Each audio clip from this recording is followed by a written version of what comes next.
Live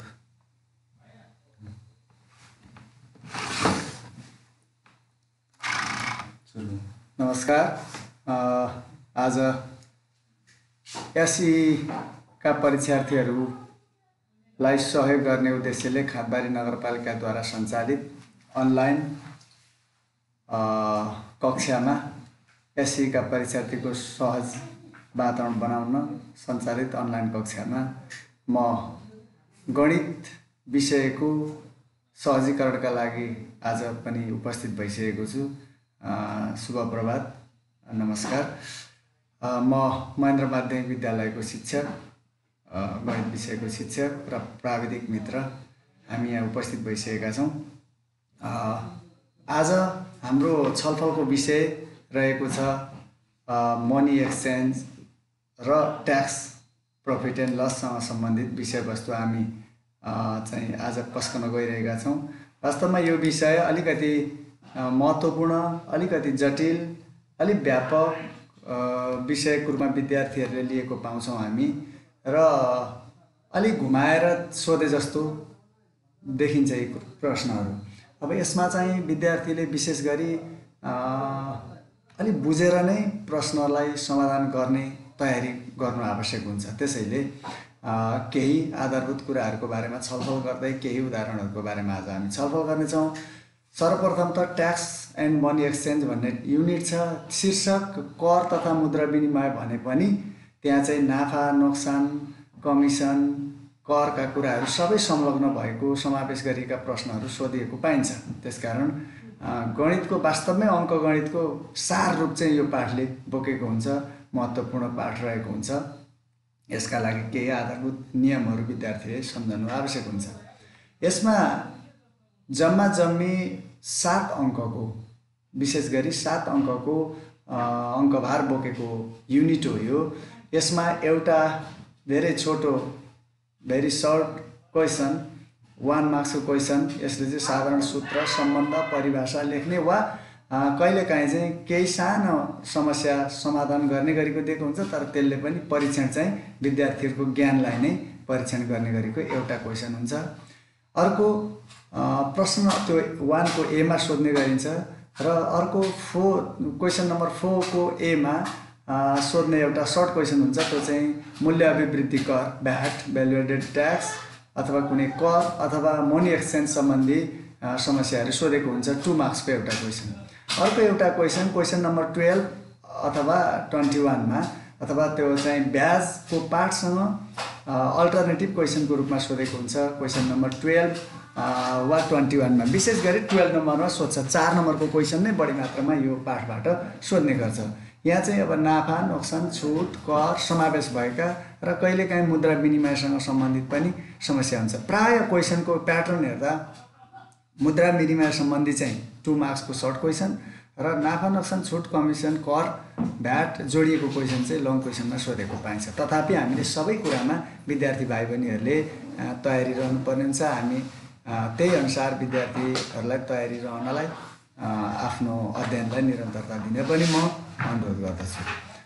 अब हामी नाफा, नोक्सान र कर सम्बन्धी विषयवस्तु पस्किरहँदा, सम्झिरहँदा विद्यार्थीहरूले के कुरा चाहिँ बुझ्नुपर्छ त भन्ने केही सम्बन्धलाई मैले यहाँ उल्लेख गर्ने प्रयत्न गर्दैछु। भाइ बहिनीहरूले ध्यान दिएर सुन्नुहोला। नाफा, नोक्सान तथा कर सम्बन्धी केही आवश्यक सम्बन्धहरू हुन्छन्, त्यो पहिला बुझ्नुपर्छ, अनि मात्रै समस्या समाधान गर्न सकिन्छ।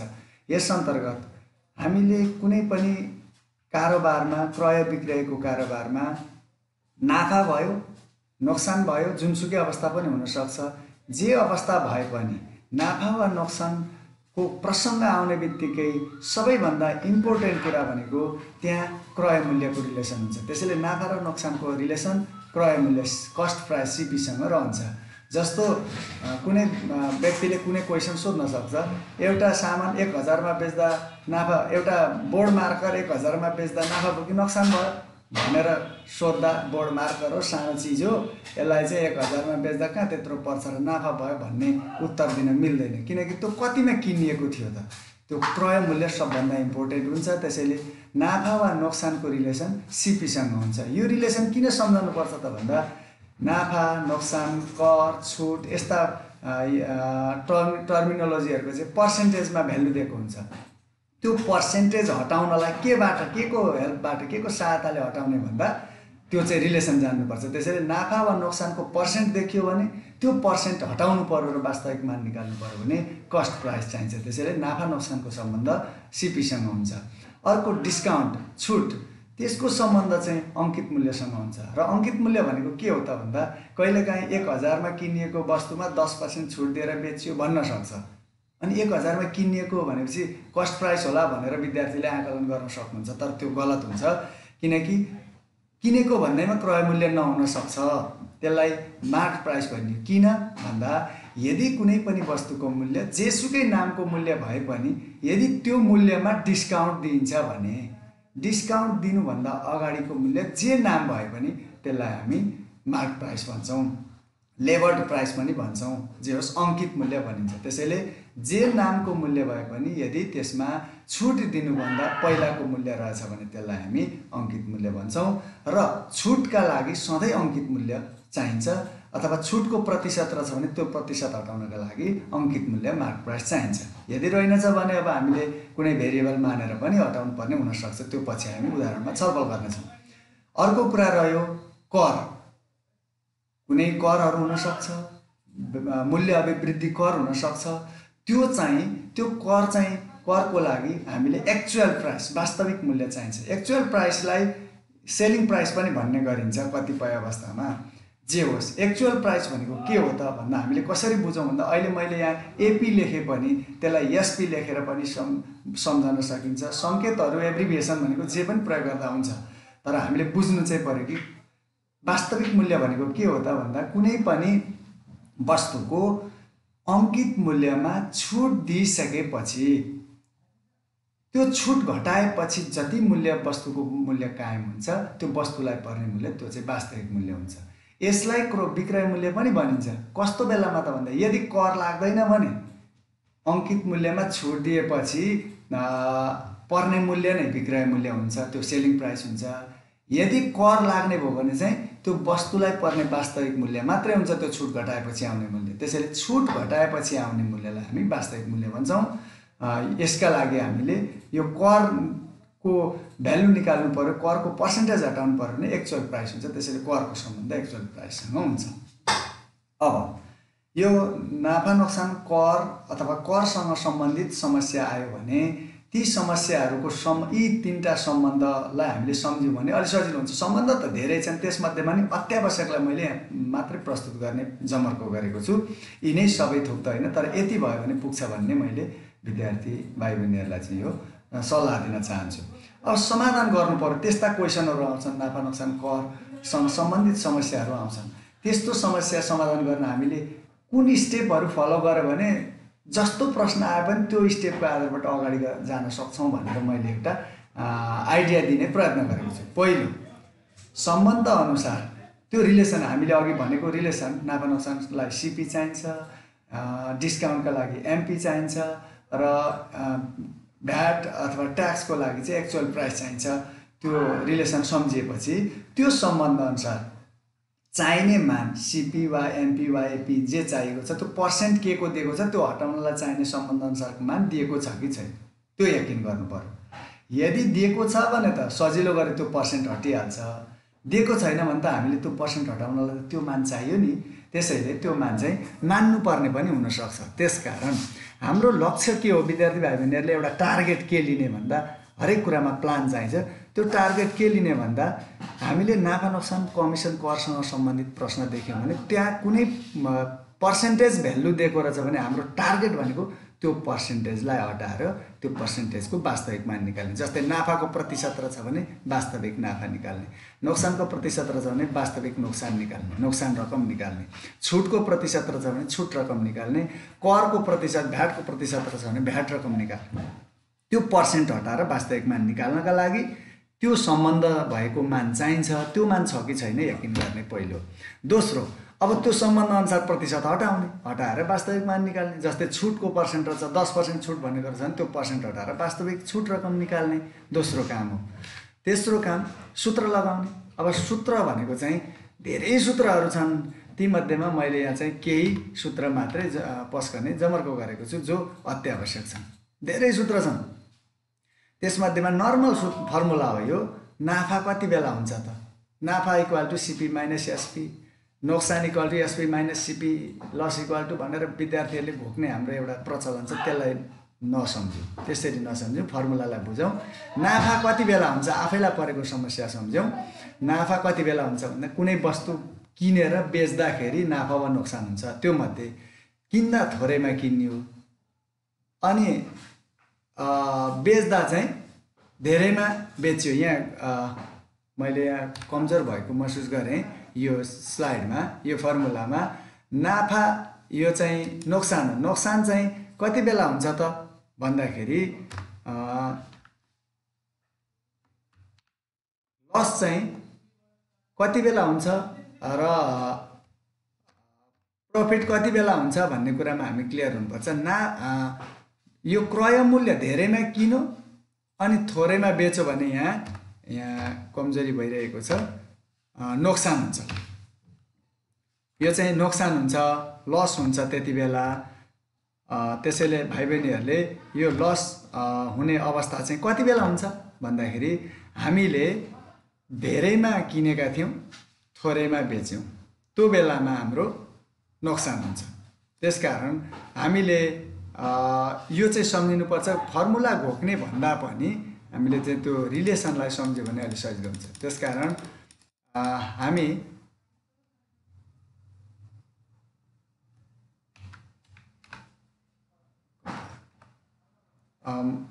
नोक्सान, यहाँ म फर्मुलालाई सुधार गर्दैछु।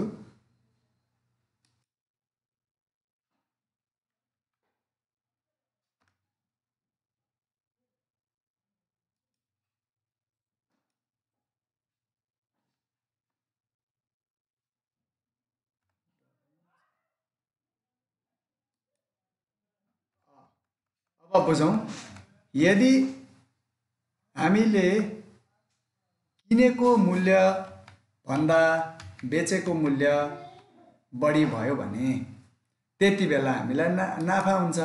त्यसैले भाइ बहिनीहरूले एउटा रिलेसन के बुझ्नु पर्यो भन्दा नाफा चाहिँ कति बेला हुन्छ। यदि हामीले किनेर थोरैमा किनेर धेरैमा बेच्यौँ नाफा भयो, धेरैमा किनेर थोरैमा बेच्यौँ नोक्सान भयो। त्यसैले नोक्सान equal to CP minus SP, नाफा equal to SP minus CP हो। हामी सानै क्लासबाट पढ्यौँ। दोस्रो फर्मुला अलि महत्त्वपूर्ण सम्झेर मैले प्रस्तुत गर्न खोजिरहेको छु। पर्सेन्टेज दिएको अवस्था आयो र त्यो अवस्थामा हामीले यदि पर्सेन्टेज दियो र नाफा नोक्सान पर्सेन्टेजमा दियो अनि विक्रय मूल्य दियो, सेलिङ प्राइस दियो भने त्यति बेला कस्ट प्राइस निकाल्नका लागि हामी एउटा फर्मुला प्रयोग गर्न सक्छौँ। यो सानै क्लासदेखि हामीले छलफल गरेको फर्मुला हो र हामीले यो चाहिँ बुझ्नुपर्छ। यहाँ प्राविधिक रूपमा म म्यानेज गर्दैछु, हामी स्लाइडहरू हेर्दैछौँ। दोस्रो कुरा हामीले के हेर्नु पर्यो भन्दाखेरि यदि कस्ट प्राइस दियो र नाफा वा नोक्सान चाहिँ पर्सेन्टेजको रूपमा के अरे सेलिङ प्राइस दियो र नाफा वा नोक्सान चाहिँ पर्सेन्टेजको रूपमा दियो भने क्रय मूल्य निकाल्नका लागि हामीले यो formula SP into 100/100 plus p%, यदि नोक्सान रहेछ भने माइनस L%, त्यही फर्मुला हामीले यो प्रयोग गरिरहेको फर्मुला हो। अर्को, अब वास्तविक मूल्य कहाँबाट आउँछ त? के हो वास्तविक मूल्य भनेको? अघि मैले भने अङ्कित मूल्यबाट छुट घटाएपछि एक्चुअल प्राइस आउँछ र विक्रय मूल्य सेलिङ प्राइस चाहिँ सेलिङ प्राइस त्यही एक्चुअल प्राइस पनि हुनसक्छ यदि भ्याट छैन भने। यदि भ्याट छ भने चाहिँ के त भन्दा वास्तविक मूल्य त्यो छुटपछिको मूल्यमा भ्याट जोडेपछि आउने मूल्य चाहिँ सेलिङ प्राइस हुन्छ। त्यसैले छुट र भ्याट भन्ने शब्द देखियो भने हाम्रो अन्तिम गन्तव्य भनेको, अन्तिम लक्ष्य भनेको चाहिँ सेलिङ प्राइस पत्ता लगाउने हो। यसकारण त्यो सेलिङ प्राइस चाहिँ दुई ठाउँमा हुन्छ। यदि भ्याट दियो भने अङ्कित मूल्य, छुटपछिको मूल्य अनि भ्याट सहितको मूल्य, भ्याट जोडेपछि सेलिङ प्राइस हुन्छ। भ्याट दिएन भने अङ्कित मूल्यमा छुट निकालेर छुट घटाएपछि आउने मूल्य नै एक्चुअल प्राइस नै चाहिँ सेलिङ प्राइस हुन्छ। यो रिलेसन हामीले सम्झनुपर्छ। अब अरू मनी एक्सचेन्ज सम्बन्धी क्वेसनहरुमा चाहिँ हामीले विशेष गरी त्यो पर्सेन्टेजको रिलेसनबाट नै र युनिटरी मेथडको रिलेसनबाट निकाल्न सकिन्छ, जसलाई एक भन्दा बढी दुई वा दुई भन्दा बढी चाहिँ दुई भन्दा बढी भेरिएबलहरुको रिलेसनलाई युनिटरी मेथडमा एउटा कम्बाइन्ड रिलेसन दियो भने त्यतिबेला चेन रुल भनेर हामीले पढेका छौं। त्यो चेन रुलको प्रयोगद्वारा छिटो समाधान गर्न सक्छौं। अब हामी अलिअलि उदाहरणतर्फ जाउँ। साना अति छोटा आउने प्रश्नको नमुनामा हामी अलिअलि छलफल गरौँ। त्यो भाइ बहिनीहरूलाई एउटा गाइडका रूपमा यसले काम गर्छ भन्ने विश्वास लिएको छु मैले। एक अङ्क आउने क्वेसन जस्तो कस्तो क्वेसन सोध्छ त भन्दा मूल्य अभिवृद्धि करको दर भनेको भ्याटको दर, अंकित मूल्य र छुट तीनटा चीज दिएको छ। त्यस्तो अवस्थामा मूल्य अभिवृद्धि कर पत्ता लगाउने फर्मुला के हुन्छ? मैले अस्ति केही विद्यार्थी भाइ बहिनीहरू वा शुभचिन्तकहरूको चाहिँ कमेन्टले कम्तीमा अंग्रेजी मिडियमबाट क्वेसनलाई समावेश गरिदिनु भन्ने कुरालाई आज सम्बोधन गरेको छु। Write the formula to calculate the amount of VAT when the rate of VAT label price means mark price and discount are given. यो दिएको अवस्थामा के फर्मुला हुन्छ त भनेर सोध्यो। अब त्यसलाई एब्रिभिएसन संकेत जे राख्दा नि हुन्छ। अब भ्याटको रकम निकाल्ने सूत्र त के हो त भन्दा अंकित मूल्यबाट डिस्काउन्ट घटायो, कति डिस्काउन्ट दिएछ त्यो घटाउने बित्तिकै भ्याट रकम जम्मा अंकित मूल्य अभिवृद्धि करको दर दियो, कर पनि दियो, अंकित मूल्य दियो र छुट दियो। त्यस्तो अवस्थामा मूल्य अभिवृद्धि कर भ्याट भनेको त अंकित मूल्यबाट छुट घटाएपछि जति रकम उब्रेको छ त्यो चाहिँ यसको चाहिँ भ्याट हुन्छ। यो सामान्य फर्मुला यस्तो सोध्छ एक नम्बरमा। कहिलेकाहीँ हिसाबै गर्ने सोध्छ, जस्तो कुनै एउटा सामानको 10% भ्याट सहितको मूल्य, भ्याट 10% जोडेपछिको मूल्य चाहिँ 1650 भए त्यसको चाहिँ मार्क प्राइस कति होला? भ्याटको रेट चाहिँ 10% छ। त्यो भ्याट सहितको मूल्य भनेको सेलिङ प्राइस चाहिँ 1650 छ भने त्यसको मार्क प्राइस कति होला? हामीले अघि मैले के भनेको थिएँ र भाइ बहिनीले एउटा कुरामा बहुत ध्यान दिनुपर्छ कि हाम्रो मेन टार्गेट भनेको पर्सेन्टेजलाई हटाउने हो। अब भ्याटको पर्सेन्ट दियो, अघि हामीले रिलेसन के बुझेका छौँ? भ्याटको पर्सेन्टका लागि एक्चुअल प्राइस चाहिन्छ, वास्तविक मूल्य भनेको के हो त भन्दा अंकित मूल्यमा छुट घटाइसकेपछिको मूल्य हो। तर यहाँ त छुटको रिलेसनै दिएन, त्यसकारण त्यो यहाँ नाम अंकित मूल्य भने पनि यहाँ छुटै छैन भनेपछि त त्यही अंकित मूल्य नै वस्तुको वास्तविक मूल्य हो। त्यही अंकित मूल्यबाट 10% भ्याट हटाउने हो। त्यसकारण हामीलाई त्यो भ्याटको पर्सेन्ट 10% हटाउनलाई अंकित मूल्य चाहियो। यहाँ अंकित मूल्य नाम भएको हुनाले अंकित मूल्य छैन, त्यसैले यक्स मान्यौँ हामीले। एउटा मेथड यक्स मान्यौँ। दोस्रो, अब प्रश्नले के भन्छ त भन्दा भ्याट भनेको चाहिँ कति त भन्दा अंकित मूल्य चाहिँ जति छ त्यसमा 10% भ्याट भनेको थपिने हो, छुट भनेको घट्ने हो। त्यो भ्याट 10% थपिँदा 1650 भयो भनेर क्वेसनले भनेको छ। त्यसैले हामी के भन्न सक्छौँ? यक्स चाहिँ अंकित मूल्य छ, त्यसमा 10% भ्याट थप्यो, त्यसैले यक्सको 10% भ्याट जोड्दा चाहिँ 1650 छ भनेर क्वेसनले भनेको छ। अनि हामी यक्स प्लस यक्सको 10% भनेको 10/100 इक्वल टु 1650 भयो, 1650। अब हामीले यसलाई सल्भ गरौँ। यक्स प्लस यक्सको 10% हामीले यसलाई सल्भ गर्यौँ भने यो 10 0 0 क्यान्सल हुन्छ अनि 10 एलसिएम लिँदाखेरि 10x र x जोडिन्छ। अहिले मैले छिटो गरेको छु। 11x/10 हुन्छ इक्वल टु 1650 भयो। क्रस मल्टिप्लाई गऱ्यो भने र डिभाइड गऱ्यो भने 11x इक्वल टु 16500 हुन्छ। x equal to 16500 divided by 11 1500 हुन्छ। त्यसैले 1500 को 10% भ्याट यदि भ्याटको दर 10% थियो भने 1500 भनिएको वस्तुमा 10% भ्याट जोड्दाखेरि 1650 हुन्छ भनेर हामीले सठिक रूपबाट एक अङ्कको क्वेसन हो, यसलाई चाहिँ छोटो तरिकाबाट गर्न सकिन्छ यो एक्स मानेर। यो अर्को उदाहरण हो। अर्को उदाहरणमा जाउँ हामी। मुद्रा विनिमय सम्बन्धी सिम्पल क्वेसनहरू 1 मार्क्समा सोध्छ। जस्तै 1 अमेरिकी डलर चाहिँ रु 105 पर्छ।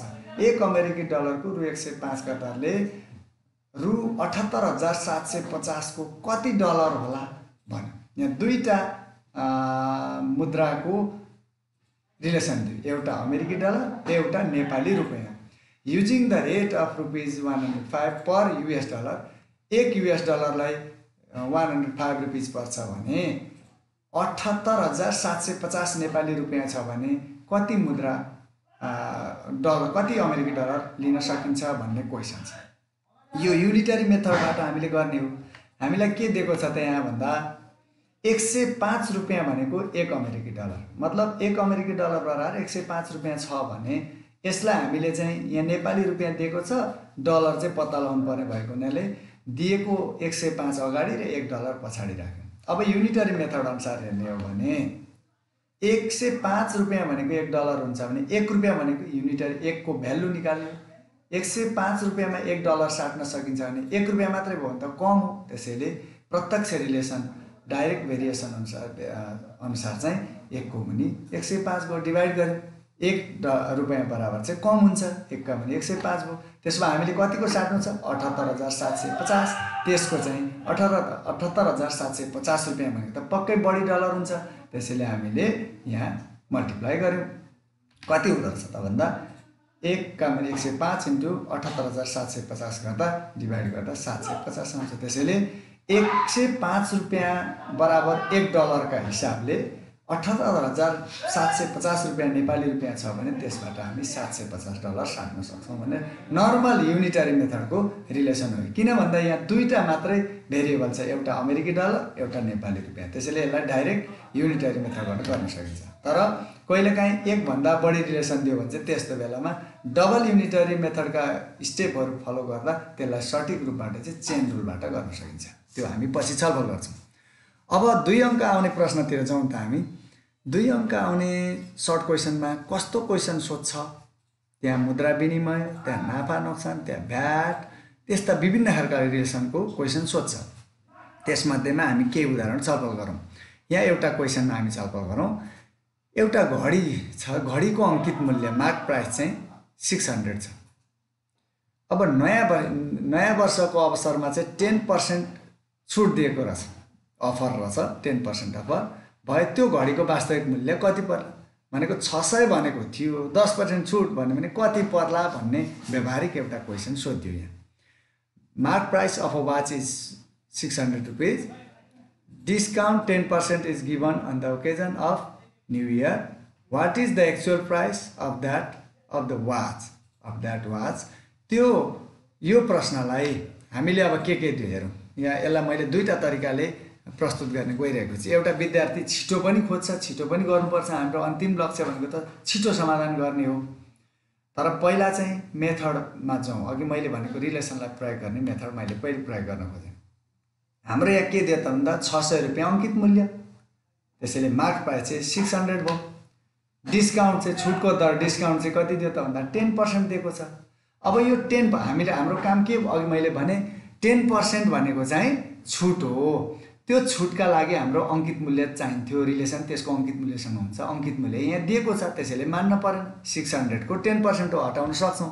अब हामी यो पर्सेन्ट हटाउँ, छुटको पर्सेन्ट, छुटको दर 10%बाट छुटको रकम कति छ त भन्दा छुट रकम चाहिँ कति हुने भयो भन्दा अङ्कित मूल्यको 10%, अङ्कित मूल्य छ 600, 600 को 10%बाट 60 रुपियाँ छुट दियो। त्यसो भए 600 भनिएको वस्तुलाई 60 रुपियाँ छुटी वास्तविक मूल्य निकाल्यौँ, पर्सेन्ट हटायौँ हामीले।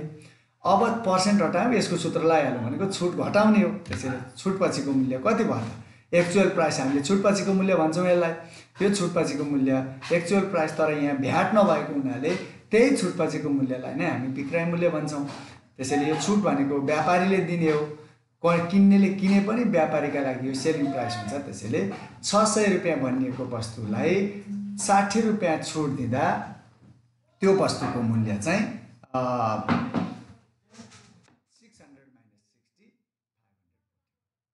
यो पर्सेन्टेज हटाउने मेथडबाट स्टेप वाइज स्टेप जाँदा रिलेसन अघि मैले भनेको थिएँ, त्यो दिएको पर्सेन्ट हटाउनलाई चाहिने मान छ कि छैन त, त्यो छैन भने मान्ने, छ भने त्यसैबाट पर्सेन्ट हटाउने, छुट भए घटाउने, भ्याट भए जोड्ने। त्यो रिलेसनबाट जाउँ भन्दा यो हो होइन। यसलाई म डाइरेक्ट अलिक छिटो पो गर्नु पर्यो भनेर विद्यार्थीले एकैपटक अलिक सर्ट क्वेसन हो म छिटो गर्छु भन्यो भने 600 भनेको वस्तुलाई वास्तविक मूल्य कति पर्यो त भन्दा 10% डिस्काउन्ट दियो। त्यसो भए 600 भन्दा घटाइदियो। त्यसैले यहाँ के गर्न सकिन्छ 600 माइनस डिस्काउन्ट गर्यो माइनस गर्यो छुट गरिदियो कति डिस्काउन्ट 10% त्यही 600 को 10% गर्दाखेरि डाइरेक्ट एकैचोटि 600 माइनस 600 को 10% गर्यो भने 600 माइनस त्यो 600 को 10% भनेको 60 सब्ट्र्याक्ट गरौँ 540। त्यो भाषाहरू नलेखिकन छिटै एकैचोटि म्याथमेटिकली क्याल्कुलेट गर्न पनि सक्छ र यो भाषा रिलेसनबाट बिस्तारै स्टेप बाइ स्टेप जान पनि सकिन्छ। विद्यार्थी भाइ बहिनीहरूले आफूलाई अनुकूल हुने अनुरूपको प्रोसेस फलो गर्दा हुन्छ। अर्को उदाहरणमा जाउँ है त। एउटा क्वेसन फेरि छलफल गरौँ। What will be the net price of a T-shirt marked at rupees 1200 when VAT of 13% is levied। 1200 रुपैयाँ अङ्कित मूल्य थियो त्यो टी सर्टको 13% भ्याट लगायो भने चुक्ता मूल्य कति हुन्छ कति तिर्नु पर्ला। यसो देख्दाखेरि अङ्कित मूल्यमा त भ्याट लाग्ने होइन।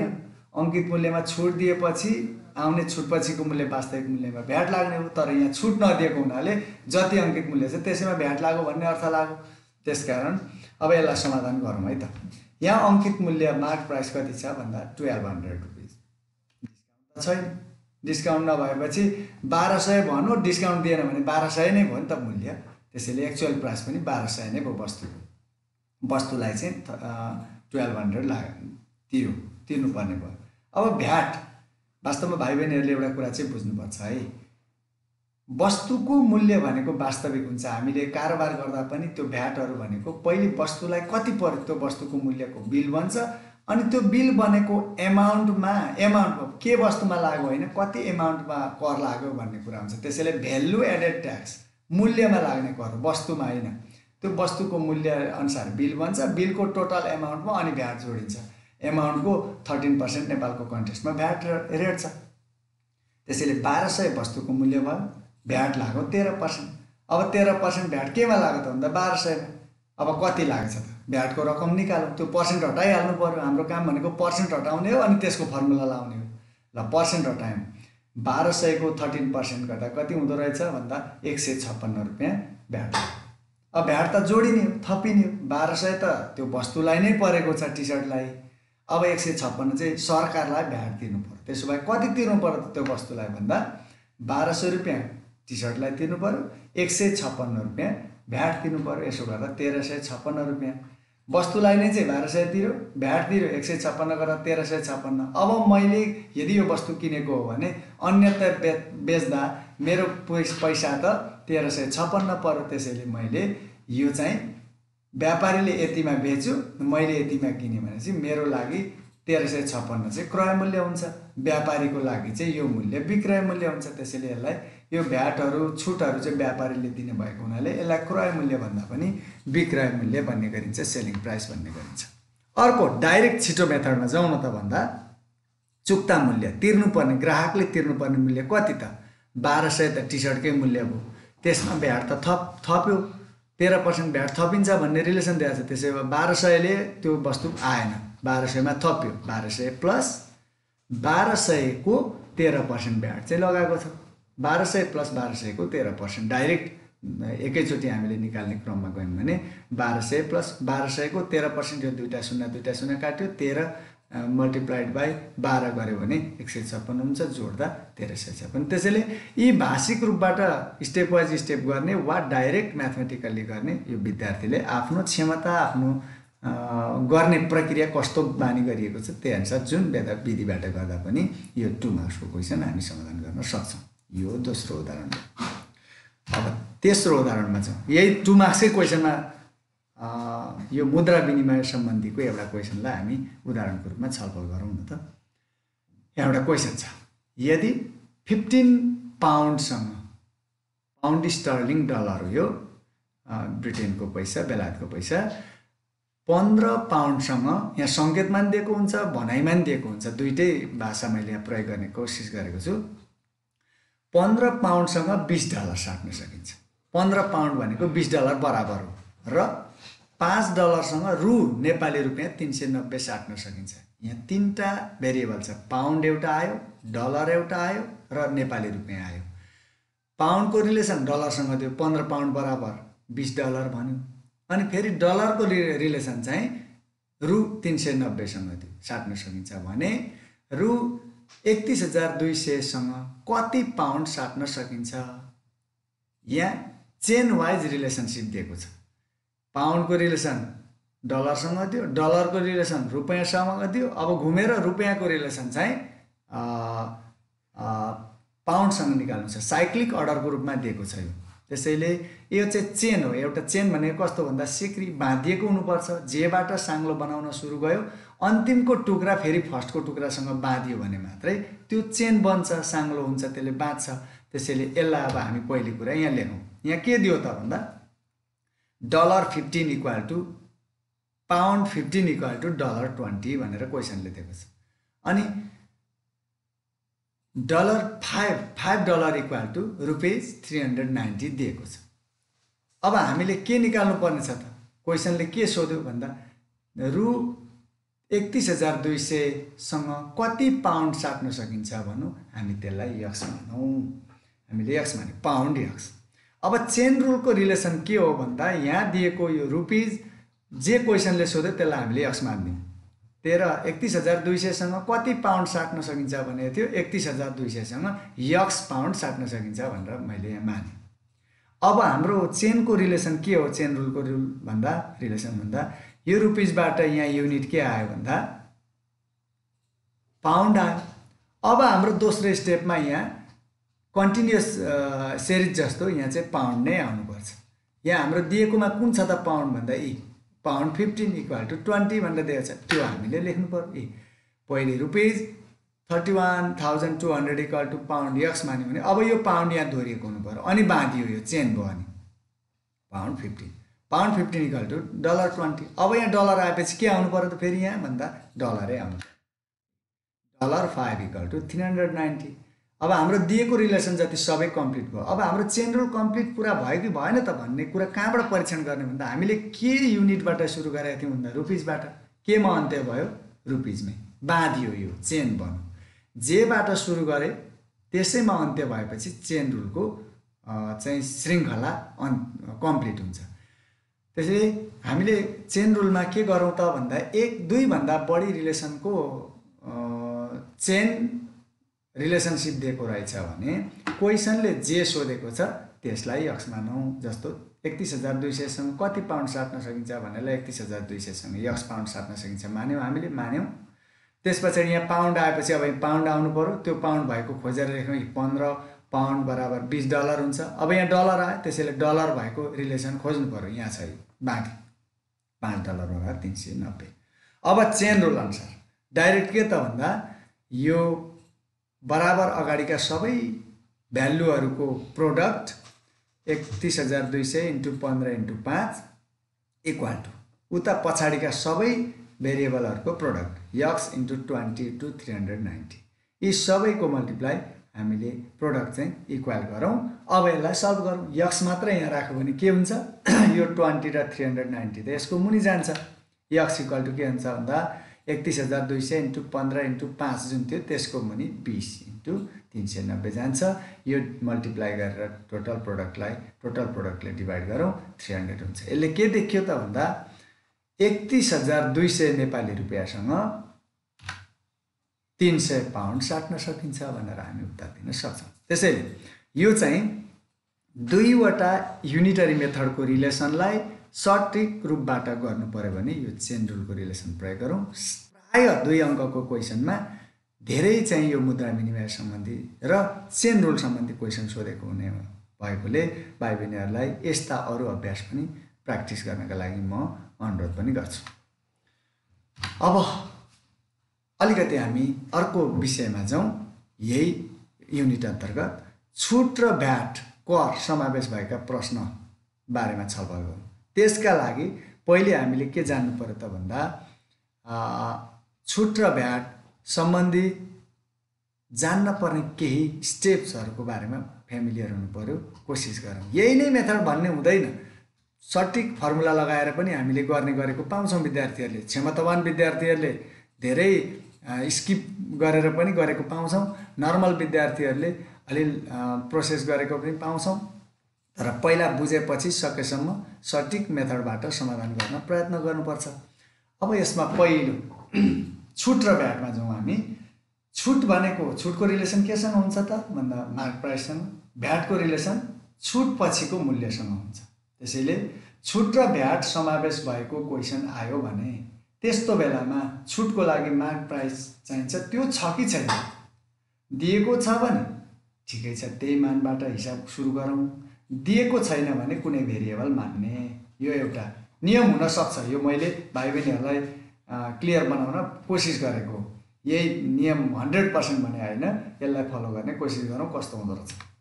दोस्रो, अब मार्क प्राइस दिएको छ भने त भइहाल्यो, छैन भने मान्ने। दोस्रो, अब डिस्काउन्ट त रेटमा पर्सेन्टमा दिएको हुन्छ, त्यो पर्सेन्ट हटाउने हो नि त हाम्रो लक्ष्य। डिस्काउन्टको पर्सेन्ट हटाउने केबाट हटाउने भन्दा अङ्कित मूल्यबाट हो। त्यो अङ्कित मूल्यको सहायताबाट छुटको प्रतिशत हटाउने। प्रतिशत हटाएपछि त छुटको प्रतिशत हटाएपछि त्यही छुटको मान आउँछ, छुटको मान निकाल्ने। तेस्रो, अब छुट भनेको त घटाउने हो, फर्मुला लगाइहाल्ने भनेको छुट चाहिँ अङ्कित मूल्यबाट त्यो कति छुट गर्थ्यो, छुटको मूल्य आएपछि त्यो घटाइदिने र छुट पछिको मूल्य निकाल्ने, जसलाई हामी एक्चुअल प्राइस भन्छौँ। यदि भ्याट थिएन भने यही एक्चुअल प्राइस के हो त, सेलिङ प्राइस हो। सकिन्छ, भ्याट नभए यो 3 स्टेपमा सकिन्छ। यदि भ्याट छ भने अब भ्याटको कुरा आउँछ। वास्तविक वस्तुको मूल्य कायम भएपछि अब भ्याट कति लाग्यो। यदि भ्याटको सम्बन्ध भएन भने यही मूल्य नै विक्रय मूल्य सेलिङ प्राइस हुन्छ। तर भ्याट भयो भने त्यो एक्चुअल प्राइस, अहिले आएको छुट पछिको मूल्यबाट भ्याटको जति पर्सेन्ट छ त्यो पर्सेन्ट हटाएर भ्याट रकम पत्ता लगाउने। चौथो स्टेप भयो। पाँचौँ, अब त्यो भ्याट भनेको त जोडिने मूल्य हो। अघि छुट घटाएपछि आएको एक्चुअल प्राइस हो, तेस्रो स्टेपमा आएको एक्चुअल प्राइस जति थियो त्यही एक्चुअल प्राइसमा भ्याट रकम त थप्ने हो, भ्याट जोड्ने, सेलिङ प्राइस हुन्छ। एक्चुअल प्राइस प्लस भ्याट र एमाउन्ट हुन्छ, त्यो चाहिँ सेलिङ प्राइस हुन्छ। भाइ बहिनीहरूले के कुरा बुझ्नु आवश्यक छ भन्दा यो यदि छुट र भ्याट दुइटै समावेश भएको छ त्यहाँ रिलेसन भने त्यो क्वेसनमा हामीले हेरौँ त यहाँ बुलेटमा 1 step, 2 step, 3 step, 4 step, 5 step गऱ्यो भने कम्प्लिट हुन्छ। यदि छुट र भ्याट मध्ये एउटा मात्रै रिलेसन दिएको रहेछ भने, छुट मात्रै दिएको रहेछ भने अङ्कित मूल्य अनि छुट पछिको मूल्य हुन्छ, 3 स्टेपमै सकिहाल्छ। भ्याट मात्रै दिएको रहेछ भने यो छुट पछिको मूल्य भनेकै अङ्कित मूल्य हुन्छ, त्यो छुट पछिको मूल्य भ्याट अनि भ्याट सहितको मूल्य 3 स्टेपमा सकिन्छ। त्यसैले छुट वा भ्याट एउटा मात्रै दिएको रहेछ 3 स्टेपमा हाम्रो समस्या समाधान हुनसक्छ, हुन्छ।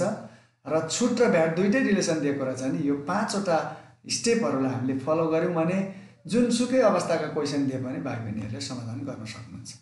त्यसैले यसलाई कोसिस गरौँ, तर यही गर्नुपर्छ भन्ने छैन। पछि हामी अलिकति छिटो गर्ने प्रचलन विद्यार्थीहरूमा छ, तर पहिला चाहिँ यो रिलेसनलाई बुझ्नु आवश्यक छ। अब यसलाई हामीले प्रयोग गर्ने कोसिस गरौँ। र छुट र भ्याट समावेश भएमा त्यस्ता क्वेसनको छुट भ्याट दियो भने हामीले विद्यार्थीले के प्लान गरौँ पहिले भने यसको मेन हाम्रो टार्गेट भनेको चाहिँ के हो, सेलिङ प्राइस पत्ता लगाउनु नै पहिलो। सेलिङ प्राइसमा पुगेपछि हामी एउटा चरण पुरा गर्छौँ र त्यो सेलिङ प्राइस चाहिँ कि त 3 स्टेपमा कि त 5 स्टेपमा हुन्छ भनेर मैले मेरो आइडिया भाइ बहिनीहरूलाई सेयर गर्ने कोसिस गरेँ। अब यसलाई अभ्यास प्र्याक्टिस गरौँ न।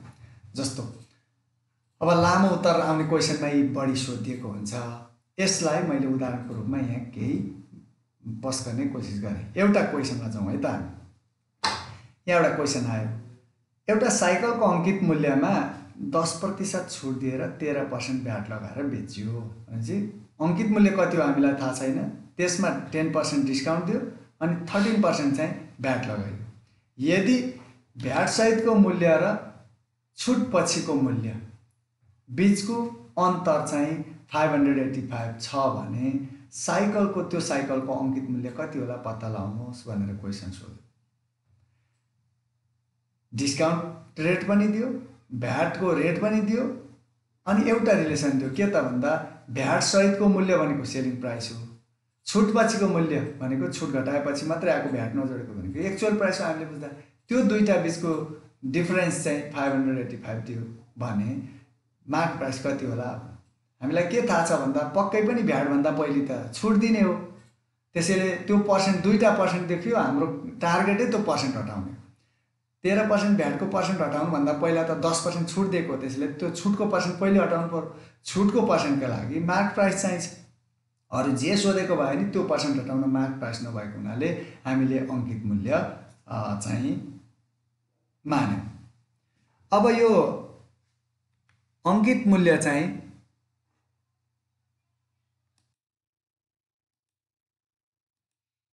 अङ्कित मूल्य हाम्रो चाहिँ नदिएको हुनाले हामीले एउटा भेरिएबल मान्यौँ। अङ्कित मूल्य बराबर यक्स मान्यौँ पहिलो स्टेप, किन त्यहाँ अङ्कित मूल्य नदिएकोले। दोस्रो, अब के भन्नु त भन्दा 10% डिस्काउन्ट छ, त्यसो भए छुट पछिको मूल्य कति भयो भन्दा अङ्कित मूल्यभन्दा 10% घटाइदिएको छ, त्यसैले यक्स माइनस यक्सको 10%। भाइ बहिनीहरूले चाहिँ यो यसरी फर्किने गरेको पाउँछु म, धेरैले त्यही रोजेको पाउँछु मैले आफूले अध्यापन गराउँदा नि। यो पनि ठिकै हुन्छ, तर भर्सक यसरी फर्केर जानुभन्दा पहिले छुट मात्रै निकाल्ने अनि मात्रै सब्ट्र्याक्ट गर्दा चाहिँ राम्रो हुन्छ, अलि लामो चाहिँ देखिन्छ। मैले अलि छोटो विधिमै गएँ। यक्स माइनस डिस्काउन्ट त घटाउने, त्यसैले यक्स माइनस त्यही यक्सको 10%। अहिले मैले यहाँ डेसिमलबाट गरेँ। यो 10लाई 100 ले डिभाइड गऱ्यौँ 0.1 हुन्छ, 0.1 यक्स हुन्छ, यो 1 यक्स हो। 1बाट 0.1 सब्ट्र्याक्ट गर्दा 0.9 यक्स हुन्छ। यो क्यालकुलेटरको प्रयोगबाट गर्ने मेथडलाई मैले फलो गरेँ। अब छुट दियो 10%, त्यसपछि के भन्यो क्वेसनले भन्दा 13% चाहिँ भ्याट छ, भ्याट त थपिने हो, त्यसैले यो एक्चुअल प्राइसमा 0.9 एक्समा भ्याट जोडियो प्लस थपियो, कति त त्यही 0.9 एक्सको 13%। अब यो 100 ले 13 लाई डिभाइड गर्यो 0.13 हुन्छ, त्यो 0.9 सँग मल्टिप्लाई गर्दा 0.117 एक्स हुन्छ। यता 0.9 छँदैछ गर्दा भ्याट जोडेपछि कति भयो त यसको मूल्य भन्दा 1.017 एक्स भयो। यति हामीले सेलिङ प्राइसमा पुग्यौँ। हाम्रो टार्गेट भनेको एसपीमा पुग्ने भनेको थियो अघि मैले। हामीले 5 स्टेप पुरा गऱ्यौँ र यहाँ सेलिङ प्राइसमा पुग्यौँ। अब र पनि समाधान त आएको छैन, तर यहाँ एउटा रिलेसन भन्छ। के भन्छ भन्दा भ्याट सहितको मूल्य र छुट पछिको मूल्यको अन्तर भनेको प्रश्नले के भन्यो, एसपी र एक्चुअल प्राइस, सेलिङ प्राइस र एक्चुअल प्राइसको अन्तर चाहिँ डिफरेन्स चाहिँ 585 छ भनेर क्वेसनले भन्यो। त्यो रिलेसन छ, त्यहाँ हामीले निकालेको भ्यालु राखौँ। एसपीको भ्यालु कति आछ त हाम्रो भन्दा 1.017 एक्स माइनस एक्चुअल प्राइसको भ्यालु कति आछ भन्दा एक्चुअल प्राइसको भ्यालु चाहिँ 0.9 एक्स आएको छ, त्यो इक्वल टु 585 हुने भयो। सब्ट्र्याक्ट गरौँ, योबाट 0.017बाट 0.9 सब्ट्र्याक्ट गर्दा 0.117 एक्स भयो। अनि यक्स मात्र राख्यो भने 585 को मुनि जाने भयो, डिभाइड हुने भयो, डिभाइड गर्दा कति आयो 5000 आयो। यसरी अङ्कित मूल्य कति रहेछ भन्दा 5000 रहेछ भनेर यो एउटा मेथडबाट, यो लङ क्वेसन 4 मार्क्सको क्वेसनमा सोधेको छ, त्यत्रो गाह्रो छैन, हामीले स्टेपलाई फलो गर्ने कुरा मात्रै रहन्छ। यो एउटा मेथड। अर्को, अघि मैले स्टेप वाइज स्टेप जाउँ है त भनेर यहाँ एउटा समाधान गरेको छ। हेर्नुहोस् त भाइ बहिनीहरूले, अङ्कित मूल्य हाम्रो थिएन मान्यौँ। अघि हामीले एकैचोटि यक्स माइनस यक्सको 10% गऱ्यौँ। अहिले चाहिँ मैले त्यो 5 स्टेप वा 3 स्टेपको कुरा ल्याएँ। पहिलो काम के, अङ्कित मूल्य छ कि छैन, छ भने लेखौँ, छैन भने मान्यौँ। दोस्रो, 10% डिस्काउन्ट भनेको छ क्वेसनमा, त्यसैले 10% डिस्काउन्ट भनेपछि 10% डिस्काउन्टबाट डिस्काउन्टको एमाउन्ट मात्रै निकालौँ। छुट रकम कति त भन्दा त्यही अङ्कित मूल्य यक्सको 10%, यो डिभाइड गर्नु 0.1 एक्स, डिस्काउन्ट आयो, पर्सेन्ट हटायो। अब डिस्काउन्ट भनेको घटाउने हो, त्यसैले छुट घटाएपछिको मूल्य, छुट पछिको मूल्य इक्वल टु कति हुने हो त अन्त, यक्स अङ्कित मूल्य भनेको थियो मा छुट 0.1 एक्स घटाएको हुनाले यो घटाउँदा 0.9 एक्स आयो। स्टेप वाइज स्टेप, एक स्टेप छुट रकम निकाल्यौँ, 2 स्टेप अनि छुट पछिको मूल्य निकाल्यौँ, 3 स्टेप। यदि भ्याट थिएन भने यो एपीलाई हामी एसपी लेख्थ्यौँ, सेलिङ प्राइस लेख्थ्यौँ। अहिले मैले एक्चुअल प्राइस लेखेँ, यहाँ वास्तविक मूल्य, छुट पछिको मूल्य। अब यो छुट पछिको मूल्य 0.9 एक्समा चाहिँ भ्याट लाग्ने हो, त्यसैले भ्याट चाहिँ 13% भनेको छ, त्यो 13% हटाएर एक्चुअल भ्याट एमाउन्ट निकालौँ। भ्याट रकम कति भयो त, यो 0.9 एक्सको 13%, 100 ले 13 लाई डिभाइड गऱ्यो, 0.9 सँग मल्टिप्लाई गर्दा 0.117 एक्स भयो। भ्याट पनि आयो, चौथो स्टेप। अब 5औं स्टेप, भ्याट भनेको त थपिने हो, त्यसैले भ्याट जोड्यौँ। अघि छुट घटाएपछि 0.9x भएको थियो, त्यसमा भ्याट जोडियो 0.117x जोडियो गर्दा सेलिङ प्राइस कति भयो त? भ्याट सहितको मूल्य भन्दा 1.017x भयो। अब यति हामीले 5 स्टेप पुरा गऱ्यौँ। अब प्रश्नतर्फ फर्केर हेर्दा प्रश्नलाई के भन्छ भन्दा सेलिङ प्राइस चाहिँ र एक्चुअल प्राइस छुट भ्याट सहितको मूल्य र छुटपछिको मूल्यको अन्तर 585 भन्छ। कहाँ छ त भ्याट सहितको मूल्य भन्दा 1.017x अनि छुटपछिको मूल्य कहाँ छ भन्दा 0.9x। यसको डिफरेन्स 585 हिसाब गरौँ, यक्सको भ्यालु कति आउने भयो त्यो सल्भ गर्दा हल गर्दा भन्दा 5000। त्यसो भए अङ्कित मूल्य 5000 भयो। यो मेथडले चाहिँ के एउटा फाइदा हुन्छ भन्दा छुट कति पाएछ ग्राहकले भन्यो भने त हामी एकैचोटि फर्केर अघिल्लो मेथडबाट गएका थियौँ भने त यो छुट रकम भन्ने त देखिँदैन थियो, एकैचोटि 0.9x निकालेको छ। तर यो मेथडले चाहिँ के काम गर्छ त भन्दा छुट रकम कति भन्यो भने छुट रकम कहाँ छ? यहाँ चाहिँ 0.1x। यो एक्सको भ्यालु यहाँ ल्याएर राखिदिँदा फ्याट्टै मान आउँछ। भ्याट कति तिरेछ भन्यो भने फेरि 13% तिर जानु पर्दैन। यहाँ भ्याट कति तिरो भन्यो भने भ्याट रकम यहाँ छ, हिसाब गरेर स्टेप बिस्तारै हामीले चरणबद्ध गरेको छ। यहाँ ल्याएर यसको भ्यालु राख्दा हुन्छ। यसरी यो 5वटा चरण छुट र भ्याट भयो भने 5वटा चरण, छुट वा भ्याट मात्र एउटा मात्रै आयो भने 3वटा चरण सम्झियो भने विद्यार्थीलाई फाइदै हुन्छ भन्ने मेरो चाहिँ सल्लाह हो। यो एउटा 2टा विधिबाट मैले यसलाई यो उदाहरणलाई समाधान गर्ने प्रयत्न गरेँ। अब फेरि अर्को यस्ता धेरै क्वेसनहरुमा हामीले छलफल गर्नुपर्ने छ। धेरै क्वेसनहरु हुन्छ, त्यसमध्येमा एउटा लङ क्वेसन हामीले छलफल गर्यौं छुट र भ्याटसँग सम्बन्धित। फेरि छुट र भ्याटसँगै सम्बन्धित जहाँ अलिकति नाफा नोक्सान क्रय विक्रय मूल्यको रिलेसन पनि जोडेको एउटा क्वेसन धेरै सोधेको मोडललाई हामी अब छलफल गरौँ है त। यहाँ एउटा क्वेसन छ, मैले पुरै समाधानलाई देखाइरहेको छु। एउटा पसलेले टेलिभिजनको अंकित मूल्य त्यसको क्रय मूल्य भन्दा कस्ट प्राइस भन्दा मार्क प्राइस चाहिँ 30% बढी राख्यो। त्यसपछि त्यो जति मूल्य राख्यो उले राखेको मूल्यमा 20% डिस्काउन्ट दिएर 20% छुट दियो। त्यो टिभी को खरिद मूल्य खरिद कसले गर्यो त भन्दा त्यो चाहिँ व्यापारीले गर्यो। व्यापारीले कतिमा किनेछ त भन्दा 12,000 मा किनेको रहेछ। उसको खरिद मूल्य चाहिँ 12,000 रहेछ। यदि कस्टमरले चाहिँ ग्राहकले चाहिँ भ्याट सहित टिभी लाई 14,102 रुपैयाँ 40 पैसा तिरेछ भने भ्याट को दर कति होला, भ्याट कति प्रतिशत रहेछ भन्ने क्वेशन छ। यसलाई मैले अंग्रेजी मिडियमबाट पनि यो क्वेशनलाई चाहिँ प्रस्तुत गरेको छु। जे होस् के भन्यो यसले भन्दा मार्क प्राइस चाहिँ विक्रेताको व्यापारीको कस्ट प्राइस भन्दा 30% बढी छ राखो अनि त्यसमा 20% डिस्काउन्ट गर्यो।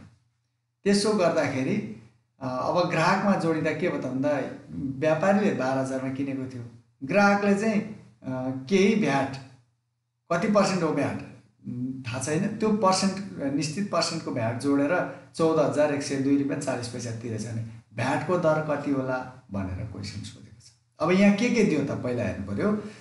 क्रय मूल्य ग्राहकले होइन व्यापारीले क्रय मूल्य कतिमा किनेको रहेछ भन्दा 12,000 रुपैयाँमा किनेको रहेछ, यो दिएको छ। अब अंकित मूल्य चाहिँ कति भन त, कति निर्धारण गरेछ भन्दा क्रय मूल्य भन्दा 30% रिलेसन क्रय मूल्यसँग दियो। त्यसैले क्रय मूल्य भन्दा भनेको हुनाले क्रय मूल्य मान्नुपर्छ हामीले। त्यो क्रय मूल्य दिएको हुनाले क्रय मूल्य भन्दा 30% बढी भनेको क्रय मूल्य कति छ 12,000, त्यो भन्दा बढी थप्नु पर्यो। त्यही 12,000 को 30% हिसाब गरौँ। 30/100 गरेर यो क्याल्कुलेसन गर्दा 3600 आउँछ। 12,000 मा 3600 बढी राखेछ, उले कति कायम गरेछ त मार्क प्राइस भन्दा 15,600 मूल्य राखेछ। मार्क प्राइस चाहिँ 15,600। अब ग्राहकलाई कति छुट दिन्छ, 20% छुट दिन्छ भनेको छ। 20% छुटबाट छुट रकम निकालौं, पर्सेन्ट हटाउँ। 20% केमा त छुट केबाट निकाल्ने, अघि हामीले रिलेसनमा भनेका छौं अंकित मूल्यबाट। 15,600 को 20%, 20 को 100, यो डिभाइड यसलाई डिभाइड गरौँ, मल्टिप्लाई गरौँ। 3,120 चाहिँ डिस्काउन्ट। छुट कति गर्दैछ 3120, 3,120 रुपैयाँ छुट गरिदियो।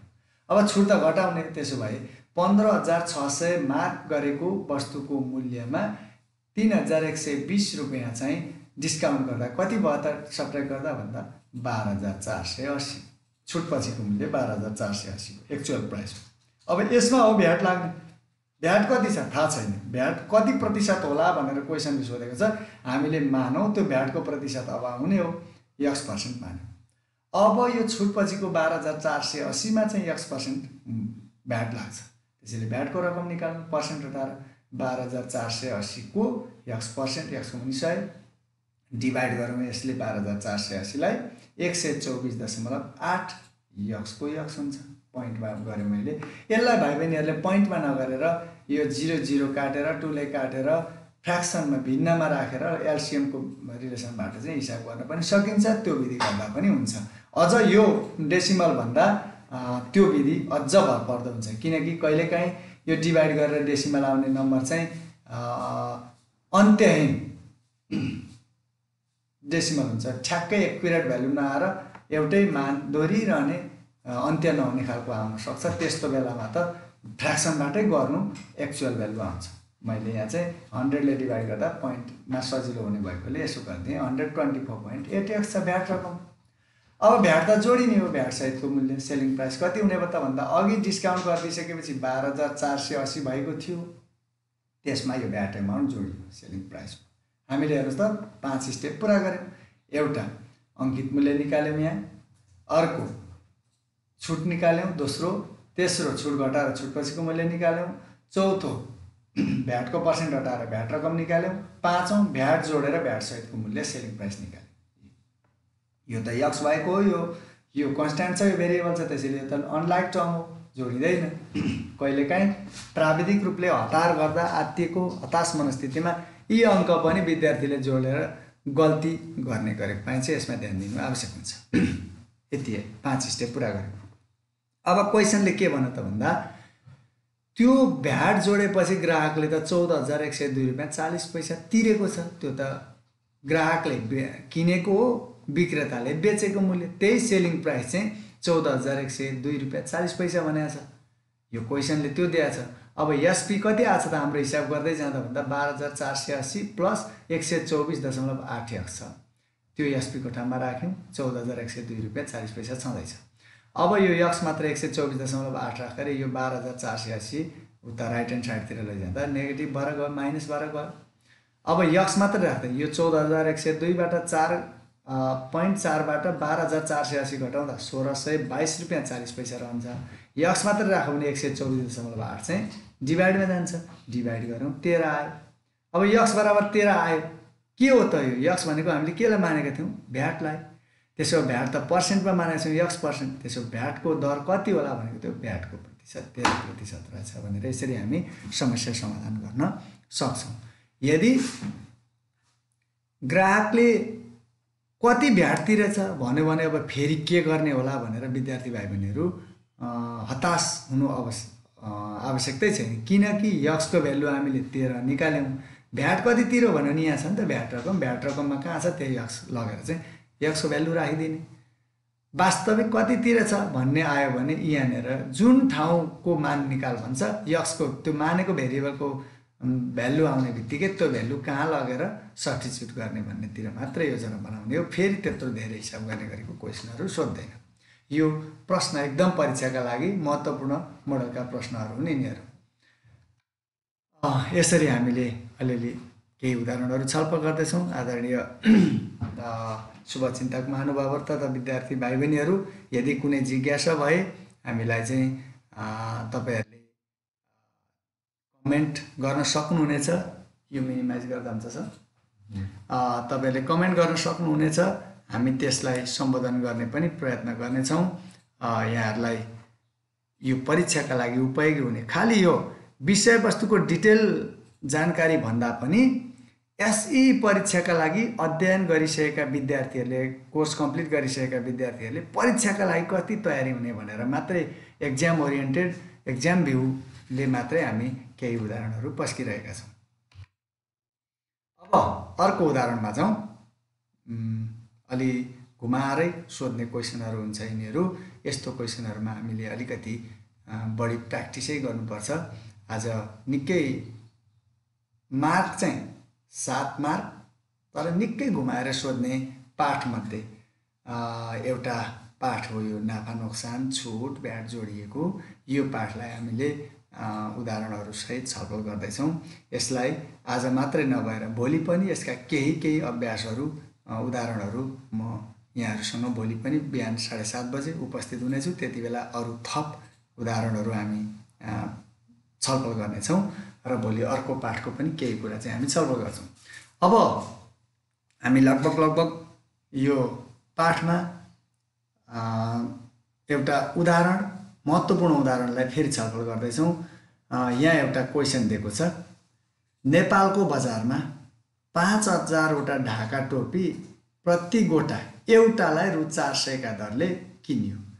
एउटालाई 400 हालेर 5000 वटा ढाका टोपी किनियो। सपोज त्यो मैले किने भनेर आफैले सम्झ्यौँ, किनियो र 5% चाहिँ निर्यात कर तिरेर बाहिर लाने परिस्थिति बन्यो। यहाँ त्यो चाहिँ एक्सपोर्ट गरियो बाहिर, त्यहाँ चाहिँ कर तिर्यो 5% चाहिँ टोटल जति अमाउन्टको सामान किनेको थियो त्यसको 5% चाहिँ कर तिरेर ती टोपीलाई 150% नाफा हुने गरी बेलायतमा बेच्यो। भनेपछि बेलायत लगिएछ, त्यसैले अर्को देशमा लाँदा 5% निर्यात कर तिर्यो अनि वहाँ लगेर 150% नाफा हुने गरी, अनौठो लाग्यो होला, 100% भनेको 100 मा हुन्छ, तर 150% पनि हुन्छ त? यो हुन्छ। 5 रुपियाँमा किनेको सामानलाई 50 मा बेच्यो भने त 10औं गुणा 1000% पनि चाहिँ नाफा हुन सक्छ। त्यसैले 150% नाफा हुने गरी बेलायतमा बेच्यो भने प्रत्येक टोपीको विक्रय मूल्य कति स्टर्लिङ पाउन्ड भयो? अलिकति घुमाएर यहाँ मुद्रा विनिमय र यो भ्याट कर कमिसनलाई जोडेर दिएको छ। प्रत्येक अघिसम्म नेपाली टोपीको मात्रै नेपाली मूल्य मात्रै छ, नेपाली रुपियाँको मात्रै मूल्य। प्रत्येक टोपीको विक्रय मूल्य कति स्टर्लिङ पाउन्ड थियो, बेलायती मुद्रा थियो भनौँ। अनि यहाँ एउटा रिलेसन त दिएको छ नि त, फेरि बेलायती मुद्रामा 1 पाउन्ड भनेको नेपाली रुपियाँ 155.63 भनेको 155 रुपियाँ 63 पैसा नेपाली बराबर 1 पाउन्ड हुन्छ भन्ने एउटा चाहिँ सम्बन्ध दियो। त्यसो भए पहिले हामी के बुझौँ, यसमा कुनै चिन्ता लिनु पर्दैन कि अहिले नेपाली रुपियाँको आधारबाट वस्तुको मूल्यको कुरा दिएको छ, नाफा नोक्सानको कुरा दिएको छ भने बेलायतमा पनि नेपाली रुपियाँकै कुरामा जाउँ, नेपाली कतिमा बेच्यो भन्नेमा हिसाब गरौँ अनि भरे चाहिँ पाउन्ड स्टर्लिङमा त्यो नेपालीलाई बदल्दा पनि हुन्छ। अथवा पहिले नै यो नेपाली रुपियाँलाई पहिले नै पाउन्ड स्टर्लिङ डलरमा बदलेर हिसाब गर्दा पनि हुन्छ। धेरैवटा विकल्पहरू छन् यसमा। यसमध्ये यसलाई म पहिलो एउटा विधिबाट समाधान गर्ने चाहिँ मेथड यहाँ प्रस्तुत गर्दैछु। अब यहाँ के दियो भन्दा यसलाई धेरैवटा मेथडहरू छन्, जसमध्ये मैले 2टालाई चाहिँ यहाँ भाइ बहिनीहरूलाई सेयर गर्ने कोसिस गर्छु। पहिलो मेथड, नेपालको बजारमा एउटा टोपीको क्रय मूल्य कति छ त? कस्ट प्राइस भन्दा 400 रुपियाँ। एउटा टोपी 5000 वटा टोपी किनेको छ। अनि क्वेसनले के दियो भने एउटा टोपीको मूल्य दियो, जम्मा 5000 वटा टोपीको किनबेच भयो भनौँ, अनि फेरि बेलायतमा स्टर्लिङ पाउन्ड चाहिँ एउटा टोपीकै सोध्यो भनेपछि हामीले के गर्न सक्छौँ भन्दा एउटा टोपीकै क्रय मूल्य, एउटा टोपीकै कर, एउटा टोपीकै विक्रय मूल्यबाट एउटै टोपीबाट समाधान गर्न पनि सक्ने भयो। एउटा मेथड।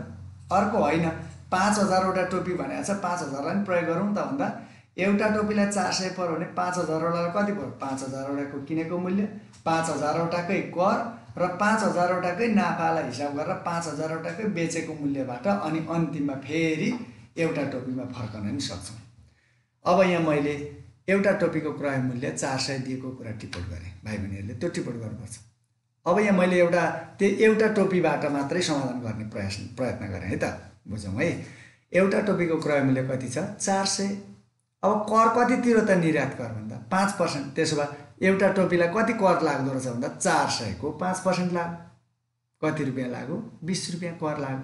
त्यसो भए 400 रुपियाँ टोपीलाई नै परेको छ, 20 रुपियाँ कर भनेपछि कर त थपिने हो। कति भयो त कर सहितको मूल्य? एउटा टोपीको भन्दा एउटाको कर सहितको मूल्य चाहिँ कति भयो? 400 रुपियाँमा 20 रुपियाँ कर जोडेर 420 भयो।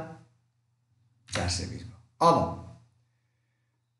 यो चाहिँ त्यो किनेको मूल्य हो, कर सहित पर्यो भने चाहिँ यतिमा किन्यो, उसको व्यापारीको 420 रुपियाँ पर्यो कि एउटा टोपीका लागि। त्यसो भए अब 150% नाफा भनौँ। नाफाका लागि अघि नै हामीले सुरुमा सम्बन्ध के चाहिन्छ भनेको थियो भन्दा कस्ट प्राइस चाहिन्छ भनेको थियो। यही हो क्रय मूल्य 420 रुपियाँ। क्रय मूल्य त 400 थियो, तर कर तिरेपछि त आफ्नो मूल्य फसिसक्यो भनेपछि त व्यापारीले 420 त तिर्यो नि त। त्यसो भए यही मूल्य चाहिँ क्रय मूल्य भयो। अब यो पर्सेन्ट घटाउनु पर्यो हामीले नाफाको लागि क्रय मूल्य चाहिन्छ। क्रय मूल्य यहाँ 420 दिएको छ। त्यसो भए 420 चाहिँ क्रय मूल्यको 150% नाफा छ। नाफा निकाल्यो, एउटाको नाफा कति हुने भयो 420 को 150% गर्दा 630 रुपियाँ चाहिँ नाफा मात्रै लियो। 420 को 150 भनेको त यसको 1.5 गुणा हो। त्यसैले 420 को नाफा चाहिँ कति भएछ 630। अब नाफा आयो, नाफाको पर्सेन्ट हटाएपछि नाफा आयो। नाफा आयो भने 420 मा किनेकोलाई 630 नाफा हुँदा त्यसको विक्रय मूल्य कतिमा बेच्यो त उसले भन्दा 420 मा किनेको थियो 630 त नाफै लियो भनेपछि 1050 मा बेच्यो। एउटा टोपीलाई 400 मा किनेर 5% निर्यातको कर तिरेर अनि 150% नाफा लिएर बेच्दा 400 सुरुमा टोपीको मूल्य हालेको वस्तु त्यो टोपीलाई बेलायतमा उसले कतिमा बेचेछ त भन्दा 1050 रुपियाँमा बेचेछ। अथवा एउटा टोपीलाई बेलायतमा कति रुपियाँ परेछ नेपाली रुपियाँ 1050 पर्यो। अब हो यही 1050 भनेको त्यतिमा बेच्यो भनेपछि त्यो चाहिँ कति पाउन्ड स्टर्लिङ भनेको न हो। अब त युनिटरी मेथडबाट जाउँ। 1050 रुपियाँ भनेको कति पाउन्ड हो भन्ने न हो। हामीलाई यहाँ क्वेसनले के दिएको छ त भन्दा 155 रुपियाँ 63 पैसा भनेको चाहिँ 1 पाउन्ड भनेको छ। 155 रुपियाँ 63 पैसा भनेको 1 पाउन्ड हो भने त पक्कै पनि 1 रुपियाँ भनेको त कम हो। 1 रुपियाँ भनेको कम हो। त्यसैले 1 रुपियाँ बराबर त 1 का मुनि 155.63 हुन्छ। अनि 1050 रुपियाँको हामीले चाहिँ निकाल्नु पर्ने छ। 1050 रुपियाँ विक्रय मूल्य भनेको कति पाउन्ड भन्दा 1050 डिभाइडेड बाई 155.6 भनेको 6.75 पाउन्ड हुन्छ। त्यसको मतलब नेपाली रुपियाँ 400 मा किनेर 5% कर तिरेर अनि 150% नाफा लिएर बेलायतमा बेच्दा नेपाली रुपियाँ कति पर्छ भनौँ भने चाहिँ 1050 रुपियाँ भयो। अब कति पाउन्ड पर्छ भनौँ भने चाहिँ उसले यो रिलेसन दिएको छ। त्यो रिलेसन 1 पाउन्ड भनेको 155 रुपियाँ 63 पैसा छ भने 155 रुपियाँ 63 पैसा बराबर 1 पाउन्ड हुन्छ नि 1050 बराबर कति हुन्छ त भन्दा 6.75 पाउन्ड हुन्छ। यो यसरी समाधान गर्न सकिन्छ। यो 4 मार्क्सको क्वेसनमा सोधेको क्वेसन हो। अब यहाँ चाहिँ कुन रिलेसन प्रयोग गर्यौँ त हामीले एउटाकै मूल्यबाट समाधान गर्यौँ। यो 5000 भन्ने त्यो कुनै न्युमेरिकललाई हामीले यहाँ प्रयोगै गरेनौँ। किन भन्दा एउटाको भ्यालु दिएको छ, क्वेसन नि एउटामा थियो होइन। अब अर्को विधिमा जाउँ है त। 5000 वटा ढाका टोपी छ अनि कसरी 5000 वटाको धेर हुन्छ कि भन्ने विद्यार्थीको हुन सक्छ धारणा। हेरौँ अब एउटा टोपीको क्रय मूल्य कति दिएको छ 400 रुपियाँ। अब त्यसो भने एउटाको क्रय मूल्य त्यति भयो भने त्यस्ता त 5000 वटा टोपी किनेको छ नि त। 5000 वटा टोपीको क्रय मूल्य निकालौँ त। 5000 वटा टोपीको क्रय मूल्य चाहिँ कति हुने भयो भन्दा बढी हुन्छ। युनिटरी मेथडको रुल अनुसार 400 × 5000 गर्दा 20 लाख रुपियाँ परेछ टोपीलाई। 5000 वटा टोपीको कस्ट प्राइस सीपी चाहिँ 20 लाख रुपियाँ। अब कर कति तिर्यो त उसले भन्दा 5% कर तिर्ने भनेको छ। त्यो 20 लाख रुपियाँको जम्मा टोटल भ्यालुको 5% कर तिर्यो। 20 लाख रुपियाँको 5% भनेको चाहिँ 1 लाख रुपियाँ भयो। 1 लाख चाहिँ कर तिरेछ।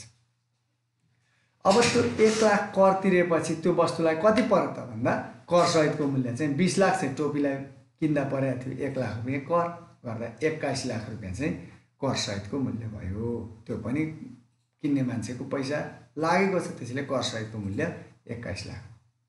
अब नाफा भनौँ कति नाफा 150% नाफा भनेको छ। केमा लाग्ने त यो पर्सेन्ट नाफा चाहिँ केमा हुने भन्दा क्रय मूल्यमा। क्रय मूल्य कति भयो उसको कति परेको छ अहिलेसम्म भन्दा 21 लाख रुपियाँ। 21 लाख रुपियाँको 150%, 21 लाख रुपियाँको 150% हिसाब गर्दा कति आउँदो रहेछ 31,50,000 रुपियाँ चाहिँ नाफा भएछ। त्यसो भए उसले बेलायतमा बेच्यो नाफा लिएर भनेपछि आफूले किनेको मूल्यमा नाफा सहित लिएर बेच्यो भने बेच्दा उसले कतिमा बेच्यो त विक्रय मूल्य कति भयो त 21 लाख रुपैयाँ आफ्नो क्रय मूल्य, नाफा 31,50,000 गर्दा 52,50,000 रुपैयाँमा बेच्यो। अब हामीले के बुझ्यौँ त, यो 52,50,000 कतिवटा टोपीको चाहिँ विक्रय मूल्य हो त भन्दा एउटाको त होइन, 5,000 वटाको। 5,000 वटाको विक्रय मूल्य चाहिँ 52,50,000 भयो। त्यसो 5,000 वटाको विक्रय मूल्य 52,50,000 हो भने एउटाको त पक्कै पनि कम छ, उहाँ त एउटाको सोधेको छ क्वेसनले। त्यसो भए 5,000 वटाको विक्रय मूल्य 52,50,000 हो भने एउटाको विक्रय मूल्य के हुन्छ, कम हुन्छ। युनिटरी मेथड अनुसार, डाइरेक्ट भेरिएसन अनुसार डिभाइड गऱ्यौँ 1050। अघि पनि यहाँ 1050 आएको थियो पहिलो विधिमा नि, दोस्रो विधिमा पनि हामीले 1050 नै निकाल्यौँ। यसरी एउटैको रिलेसनबाट पनि एन्सर निकाल्न सकियो यो प्रश्नमा, र 5,000 वटा टोपीको भ्यालुबाट, प्राइसबाट, अनि लास्टमा क्वेसनले सोधेको एउटाको मूल्य निकाल्न पनि सक्यौँ। अब त एउटै हो मेथड, फेरि एउटाको विक्रय मूल्य 1050 भनेको 1050 रुपैयाँमा बेच्यो, विक्रय मूल्य त आयो, त्यो एक नेपाली रुपैयाँ छ। अब क्वेसनले सोधे पाउन्ड स्टर्लिङ डलर कति भनेर, हामीलाई के थाहा छ भन्दा 155 रुपैयाँ 63 पैसा भनेको चाहिँ 1 पाउन्ड हो। त्यसो भए 1050 मा बेचेको छ एउटा भने त्यो कति पाउन्ड हुन्छ त भन्दा 1050 1 रुपैयाँ बराबर 1 का मुनि 155.36 हुन्छ, 1050 हराएर मल्टिप्लाई हुन्छ, गर्दा डिभाइड गर्दा कति आयो 6.75 पाउन्ड। त्यसैले हामीले यो दुईटा रिलेसनबाट एउटै प्रश्नलाई समाधान गर्न सक्छौँ। त्यसमा चाहिँ अलि क्विक माइन्ड भएका, अलि बुझेर प्रश्न समाधान गर्ने स्ट्यान्डर्डका विद्यार्थीहरूले चाहिँ यो प्रश्नलाई सटिक मेथड एउटाको छ, एउटाको सोधेको छ भनेपछि एउटैबाट मात्रै यसरी गर्न नि सक्छ। होइन अलिकति 5,000 वटाको मूल्य पो हिसाब गर्नुपर्ने छ त भन्यो भने अमाउन्ट ठुलो देखिन्छ, तर अनि क्वेसनमा अन्तिममा फेरि प्रत्येक टोपीको भनेको एउटा टोपीको हो, त्यसैले अन्तिममा त एउटा टोपीको भ्यालु नै निकालेर अनि समस्यालाई समाधान गरेर पनि गर्न सकिन्छ। त्यसैले धेरै अभ्यास गर्यो भने यसलाई कुन सहज तरिकाले समाधान गर्न सकिन्छ भन्ने चाहिँ विद्यार्थीहरूले सजिलैसँग समाधान गर्ने आइडिया खोज्न सक्छ। अब म फेरि अर्को एउटा क्वेसनलाई, नमुना प्रश्नलाई यहाँ छलफल गर्न गइरहेको छु। अघिको एउटा क्वेसन, यो भ्याट र अङ्कित मूल्य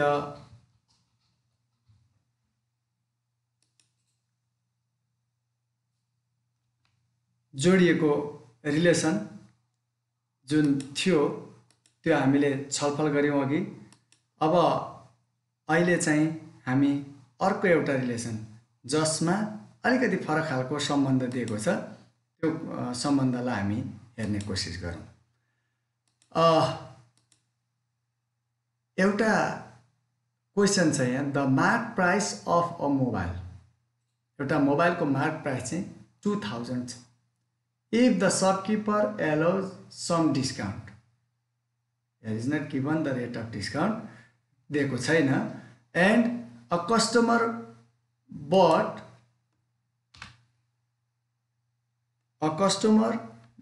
bought it for rupees 1,921 including 13% VAT. How much amount and percent was given as discount? के भन्यो भन्दा 2,000 रुपैयाँ चाहिँ वस्तुको अङ्कित मूल्य छ, वस्तुलाई 2,000 रुपैयाँ अङ्कित गर्यो मूल्य, अनि केही छुट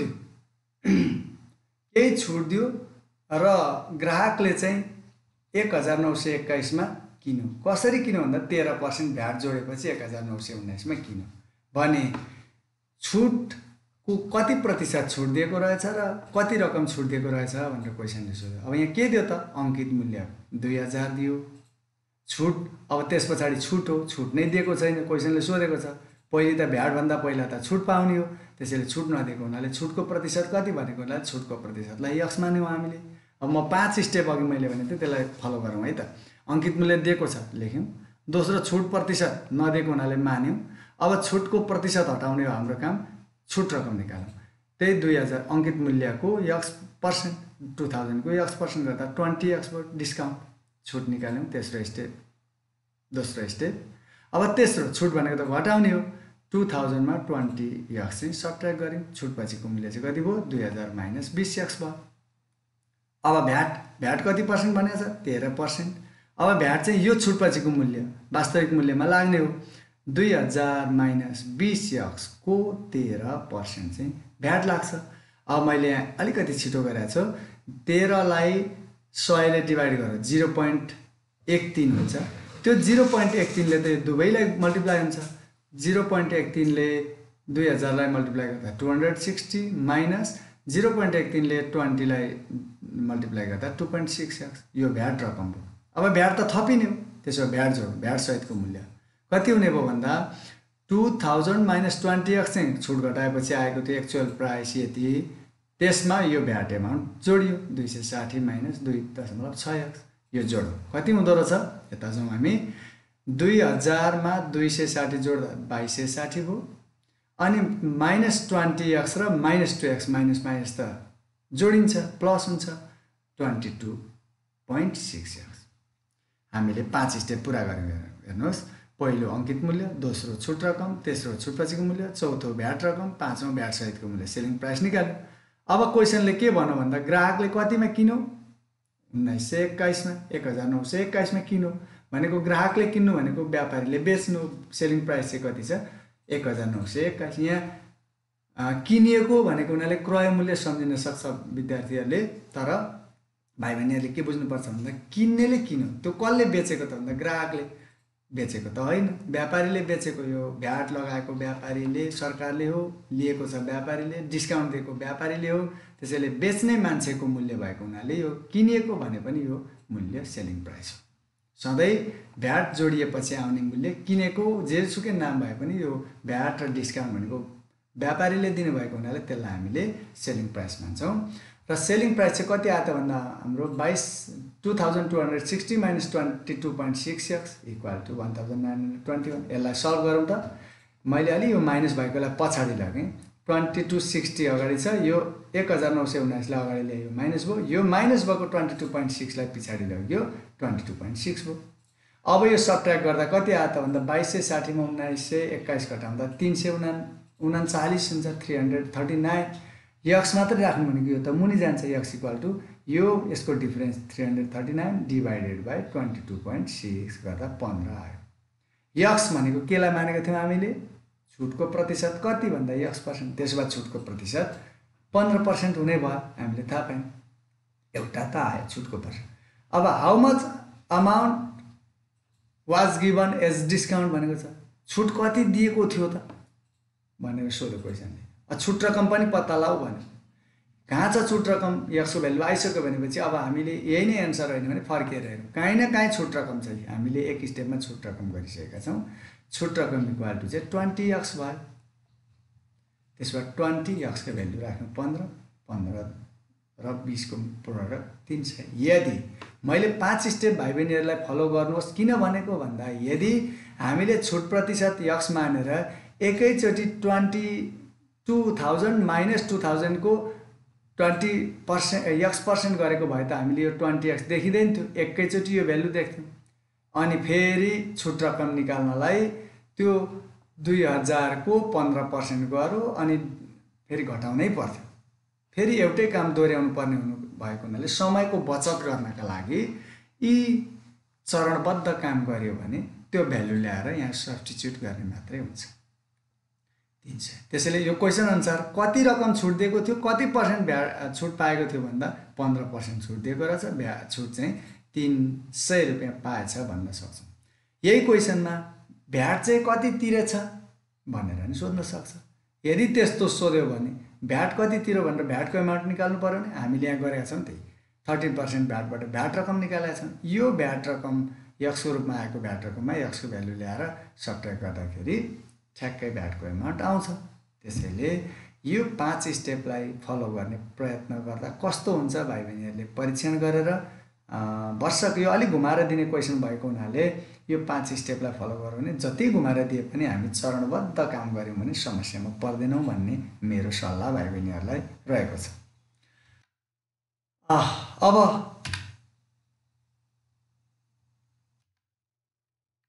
यो हामीले अघि छलफल गरिसक्यौँ। एउटा क्वेसन थियो मुद्रा विनिमय र नाफा नोक्सान कर कमिसन छुट सबै समावेश भएको प्रश्न भएको क्वेसन हामीले यो पनि हामीले छलफल गरिसक्यौँ। यसरी यो नाफा नोक्सान छुट भ्याटसँग सम्बन्धित क्वेसनमा चाहिँ अलिकति बढी भाइ बहिनीहरूले के बुझ्नुपर्ने हुन्छ भन्दा रिलेसनलाई अलि घुमाएर दिएको हुन्छ। त्यसमा चाहिँ हामीले थोरै रुललाई बुझेर हिसाब गऱ्यौँ भने सजिलो हुन्छ। यदि बुझिसकेपछि ती स्टेपहरू फलो नगरिकन हामी चाँडै ती प्रश्नहरू समाधान गर्न नि सक्छौँ। पहिले चाहिँ हामीले नियम बुझ्नुपर्छ। यसका लागि फेरि म एकचोटि के रिभाइज गर्न चाहन्छु भाइ बहिनीहरूलाई भन्दा नाफा नोक्सान भन्ने शब्द देखियो भने त्यहाँ पक्कै पनि कस्ट प्राइसको रिलेसन हुन्छ। यदि कस्ट प्राइस दिएको छ भने त्यही प्राइसबाट हामी हरेक पर्सेन्टेजहरू हटाउन सक्छौँ भने यदि कस्ट प्राइस दिएको रहेनछ भने कुनै भेरिएबल एक्स मानेर पनि समस्यालाई समाधान गर्न सक्छौँ। दोस्रो, छुट भन्ने शब्द भ्याट भन्ने शब्द देखियो भने पक्कै पनि भ्याटभन्दा पहिला छुट नै हो। भ्याटभन्दा पहिला छुट नै हो। त्यसैले त्यो छुटको लागि अङ्कित मूल्य चाहिन्छ। यदि अङ्कित मूल्य दिएको रहेनछ भने मान्नु पर्यो। मानेर भए पनि अनि त्यो पर्सेन्ट हटाउन हामी सक्छौँ भन्ने कुरामा तयारी हुनु पर्यो। त्यस पछाडि भ्याटको पर्सेन्ट दियो भने हामीले त्यो भ्याटको पर्सेन्टका लागि चाहिँ छुट पछिको मूल्य चाहिन्छ, वास्तविक मूल्य चाहिन्छ। त्यो त अङ्कित मूल्य मानेको थियो भने त अङ्कित मूल्यबाट छुट घटाएपछि आउने मूल्य नै वास्तविक मूल्य हुन्छ। त्यसबाट सजिलै हामी निकाल्न सक्छौँ। त्यसकारण यो रिलेसन म फेरि रिभाइज गरेर पुनः स्मरण के गराउँदैछु भन्दा नाफा नोक्सान भन्ने शब्द देख्यो भने कस्ट प्राइस इम्पोर्टेन्ट हुन्छ हामीलाई। छुट भन्ने शब्द देखियो भने मार्केट प्राइस अङ्कित मूल्य इम्पोर्टेन्ट हुन्छ र भ्याट करहरू देख्ने बित्तिकै त्यो छुट पछिको मूल्य अथवा एक्चुअल प्राइस वास्तविक मूल्य इम्पोर्टेन्ट हुन्छ। यदि ती मूल्यहरू दिएको छैन भने एउटा भेरिएबल मानेर पनि अनि ती समस्यालाई समाधान गर्नतिर हामीले अभ्यास गर्नुपर्छ भन्ने कुरा मैले आजको क्लासमा राखेँ। र अझै मैले भोलिको क्लासमा यहाँहरूसँग फेरि भाइ बहिनीहरूसँग यहीसँग सम्बन्धित अहिले त हामीले के मात्रै हेऱ्यौँ भन्दा सामान्य चेन रुलको रिलेसन, मुद्रा विनिमयको रिलेसन र भ्याट र छुट समावेश भएका प्रश्नहरूको मात्र हेऱ्यौँ। अब अझै घुमाएर दिने क्वेसन, अझै जोडेर दिने क्वेसन कस्तो त भन्दा नाफा वा नोक्सान र छुट एकै ठाउँसँग जोडिएका प्रश्नहरू बढी सोधेको पाइन्छ। त्यसले चाहिँ वास्तविक व्यवहारिक समस्या पनि हो। त्यो प्रश्न चाहिँ यो परीक्षाका लागि निकै इम्पोर्टेन्ट पनि हुन्छ। धेरै मात्रामा छुट र भ्याट जोडिएका प्रश्नहरू सोधेको हुन्छ। त्यसलाई यो 5 स्टेपको रिलेसनलाई फलो गरियो भने पक्कै पनि भाइ बहिनीहरूले यो समस्या समाधान गर्न सक्नुहुन्छ। र कहिलेकाहीँ चाहिँ छुटसँग नाफा नोक्सान जस्तो कस्तो भन्न सक्छ भने कुनै वस्तुलाई एउटा उदाहरण म भन्छु मात्रै, हामीले दिएको छैन। भोलि हामी यसबारेमा छलफल गर्छौँ र जिज्ञासा पनि राख्न सक्नुहुन्छ यहाँहरूले। भोलि कुनै वस्तुको अङ्कित मूल्यमा 10% छुट दिँदा चाहिँ 20% नाफा हुन्छ। तर त्यो छुट दिएन भने चाहिँ 35% नाफा हुन्छ। अथवा 5% मात्रै छुट दियो भने चाहिँ रु 100 नाफा हुन्छ। यस्तोरी बेच्दा यस्तो हुन्छ, यति छुट दिँदा यति नाफा हुन्छ वा नोक्सान हुन्छ। होइन त्यो छुट नदिएर अझै छुट घटाएर बढाएर दियो भने यस्तो हुन्छ भनेर एउटै वस्तुलाई यो तरिकाले बेच्दा यस्तो, यो तरिकाले बेच्दा यस्तो हुन्छ भन्ने दुईटा रिलेसन प्रयोग भएको क्वेसन पनि सोधेको हामी पाउँछौँ। त्यो चाहिँ निकै महत्त्वपूर्ण र धेरै पटक सोधेको क्वेसन मोडलको रूपमा हामीले पाएका छौँ। र त्योलाई चाहिँ हामी भोलि छलफल गर्नेछौँ भन्दै विद्यार्थी भाइ बहिनीहरूलाई र गणितका विषय शिक्षक वा सम्बन्धित महानुभावहरूलाई यो आजको शिक्षण सम्बन्धी कुनै जिज्ञासा भए भोलिको 7:30 बजेको क्लासमा पनि हामी यही विषयको बाँकी अंशलाई निरन्तर जोड्ने र तत्पश्चात अर्को हामी विशेष गरी बीजगणितमा रहेको शाब्दिक समस्या लिएर भोलि उपस्थित हुनेछु र यसको केही बाँकी अंश 2-3वटा उदाहरणहरू भोलि यहाँहरूलाई म पस्कने छु। त्यसमा आजको पाठको वा भोलिकै पाठका पनि जिज्ञासाहरू कन्टिन्यू यहाँहरूले राख्न सक्नुहुनेछ र भोलि यहाँहरू जो यो अनलाइन कक्षाबाट लाभ लिइरहनु भएको छ यहाँहरू चाहिँ शाब्दिक समस्या सम्बन्धी पनि केही जिज्ञासाहरू भए त्यो पनि मानसिकता बनाएर यो अनलाइनमा सहभागी भइदिनु हुन, लाइभमा सहभागी भइदिनु हुन हैन चाहिँ म यहाँहरूका लागि अनुरोध गर्दै, वास्तवमा यो पाठ निकै एउटा चाहिँ जटिल पाठको रूपमा रहेको छ। यहाँ केही शुभचिन्तकहरूले सोध्दै हुनुहुन्छ, कमेन्ट गर्दै हुनुहुन्छ, ज्योमेट्रिक क्लास कहिलेबाट सुरु हुन्छ भन्दै हुनुहुन्छ। हामीले थोरै समयमा विद्यार्थीहरूलाई महत्त्वपूर्ण पाठहरू मात्रै पस्कने प्रयत्न गरेका छौँ। अहिलेसम्म 3वटा क्लासहरू भए। पहिलो क्लास हामीले चाहिँ ब्याज, नाफा नोक्सान, त्रिकोणमिति सम्बन्धीको छलफल गऱ्यौँ भने दोस्रो पाठ चाहिँ चक्रब्याज, जनसङ्ख्या वृद्धि र मिश्र ह्रास। अहिले हामी तेस्रो युनिटको रूपमा नाफा नोक्सान, छुट, कमिसन, कर, भ्याट, मुद्रा विनिमय सम्बन्धी छलफल गर्दैछौँ। त्यसपछि हाम्रो लक्ष्य बीजगणितको शाब्दिक समस्या, त्यो चाहिँ इक्वेसनसँग सम्बन्धित छलफल गर्छौँ। त्यसपछि हाम्रो लक्ष्य भनेको ज्योमेट्री र मेन्सुरेसन, क्षेत्रमितिको हुने भएको हुनाले यहाँहरूको आवश्यकतालाई सम्बोधन गर्ने गरी हामी अगाडि बढ्ने कुरा म जानकारी पनि गराउँदै, भोलिको क्लास यही विषयसँग सम्बन्धित बाँकी उदाहरणहरू, महत्त्वपूर्ण उदाहरणहरू छन्, निकै महत्त्वपूर्ण, परीक्षामा धेरै पटक दोहोरिएका सोधिएका क्वेसन र परीक्षाका लागि महत्त्वपूर्ण मोडलको बारेमा छलफल गर्छौँ र बाँकी समय हामी शाब्दिक समस्यामा जाने जानकारी गराउँदै, आजको कक्षा कतिको प्रभावकारी भयो, यी खालका मोडलहरू 10 सेट प्र्याक्टिस बुकबाट यहाँहरूले बढीभन्दा बढी अभ्यास गरेर त्यस्तो कुनै जिज्ञासा भयो भने यहाँहरूलाई यही म्यासेज बक्समा हाम्रो प्राविधिक मित्रले मेरो कन्ट्याक्ट नम्बर पनि दिनेछौँ हामी।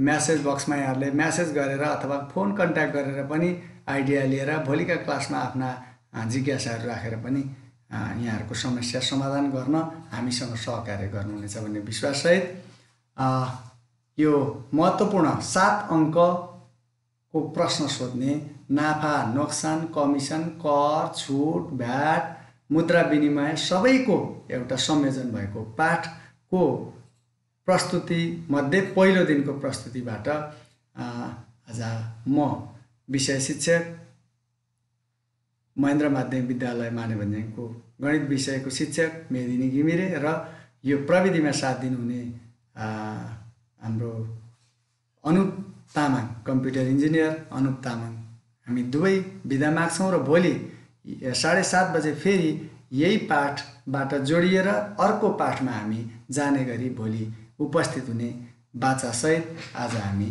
यहाँहरूबाट बिदा माग्छौँ। हस्, धन्यवाद, नमस्कार।